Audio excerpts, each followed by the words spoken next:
Let's talk about ADHD, which, by the way, caveat here, which we should put at the beginning, middle, and end of this entire clip is I am not a doctor. I do not do a ton of my own research. This is purely just my personal experience that I had. So please do not take this as some sort of medical advice. It's just what ended up working for me. ADHD. It gets thrown around all the time. I can't tell you how many clients that I've heard tell me like, "Oh, I have ADD, like I can't focus on one thing," and all that kind of stuff. And I've had people tell me like, "Oh, but you don't understand. You don't seem ADD. You seem pretty dialed in." And so, cool. Let's share a personal story then.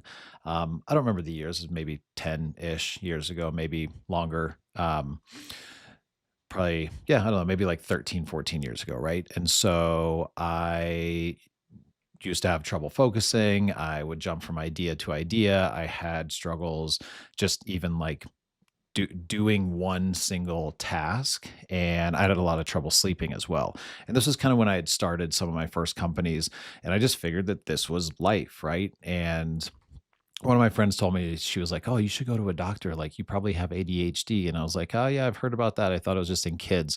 So anyway, so I go to the doctor and she gives me this test, and I remember it. It's a written test, and I don't remember how long it took me to take it, but I remember like you would have to answer the questions, and they would be on this sliding scale of 1 to 10 or something to something. I don't know, and I would write like 6.5 because that's where I really thought that I was. And anyway, so I took this test and did all this other stuff for her, and she comes back in to give me the results of this test and said, she goes, "Wow." She goes, "I got to tell you." She goes, "You have the highest score of ADHD of anybody that I've ever tested before.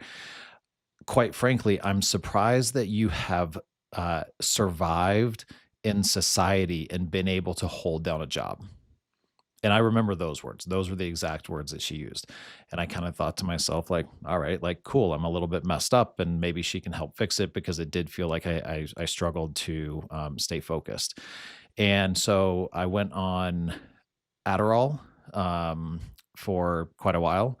And anyway, as I was taking the Adderall, I also realized that I couldn't sleep even more. So I already had some trouble sleeping. And then I went back to her and she's like, "Well, how's it going?" I was like, "Oh, cool. Like I seem to be a little bit more focused, but now I can't sleep." And she's like, "Oh, cool. Here, take this Ambien. This will be great for you. So now you can get a really good night's sleep and you can take the Adderall and stay focused during the day."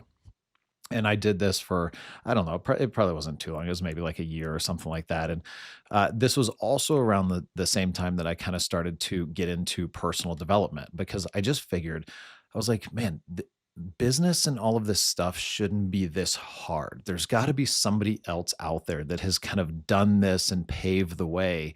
And so I started reading personal development books. And somewhere along the way, I got into meditation, right? Somebody was like, "Oh, you should try meditation." And I was like, "Man, this seems crazy. Like, what is meditation?" And I started practicing meditation. I started waking up a little bit earlier, meditating a little bit in the morning. I would meditate a little bit more at night. And I kind of had these like little incremental gains for the short term. And then I remember I was having a conversation with one of my buddies who had also been on Adderall. And he was like, "Man," he's like, I started learning a little bit more about it. Like, that stuff might not be so good for you." Which, by the way, caveat here, which we should put at the beginning, middle, and end of this entire clip is I am not a doctor. I do not do a ton of my own research. This is purely just my personal experience that I had. So please do not take this as some sort of medical advice. It's just what ended up working for me. So I continued doing meditation, continued like reading on personal development, stuff like that. And over the course of the next few years, uh, just realized that meditation had a huge impact on my ability to stay focused, on my ability to kind of not listen to the voice in my head pulling me here and there and over here and in all these different places throughout the entire day and also throughout the night. Like I had a stint there where for like 3 or 4 years I barely ever slept. You can ask my wife about it. It was probably highly entertaining for her. Uh but yeah, it was just a couple years where I just never really slept. And I just knew that this wasn't the right way. And so I personally went down this path of like just meditation, reading personal development. And the more I kind of got better about the consistency of my meditations and carrying that state through the day, meaning like having a meditation, which I didn't do long ones. I started with 2 minutes. And then I worked up to 10 and then 20, and then I tested 60 and then went back down to 20. But meditation is great for a lot of people, especially while you're doing it. But the thing that kind of gets lost in translation or not really taught is the goal of meditation is not to just do 20 minutes of meditation and then be done and go about your day. The goal is to kind of reprogram your mental state consistently throughout the day, become more present, not listen to that voice in your head that creates all the like fear and anxiety and frustration and stress. And then can you carry that state through the day as long as possible? And then over the course of time, I would just carry that state a little bit further. I mean, when I started, it was like, cool, I meditated, I felt really good. I got up, like by the time I got to the kitchen, I was already like a total, mess inside my head thinking about the thousands of things that could go wrong today or the thousands of things that I needed to do today.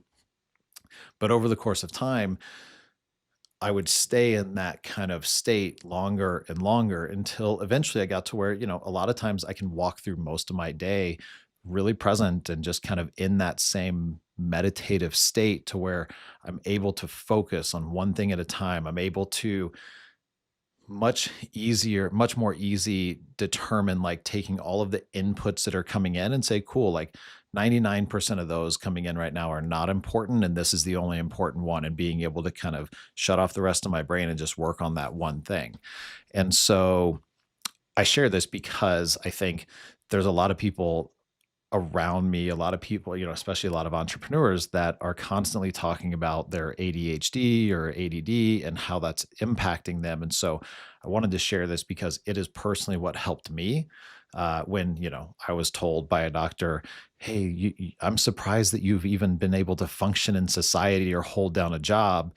Um, and this is what's worked for me. So, I mean, kind of, I don't know, I guess summing some of this up, I found that meditation was a very impactful thing, and I still do it consistently. I meditate for some amount of time in the morning, and then some amount of time at night, and then even throughout the days, I'll find a couple minutes here, a couple minutes there, to where I can just like sit in my car before I go into an office, or sit in my car after a meeting before I start driving back to the office. And you just find these little moments to where you can take a few breaths, get present again, and then it allows you to not listen to that voice in your head that's pulling you in 7,000 different ways.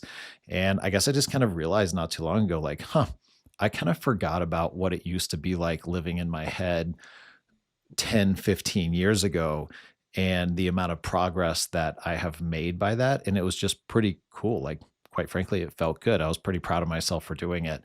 And I don't know. So just thought this might be a cool topic to share if it's something that can help somebody out, because I am a very strong believer in meditation. I believe everybody should have some sort of a meditative practice because it can just do pretty amazing things for you.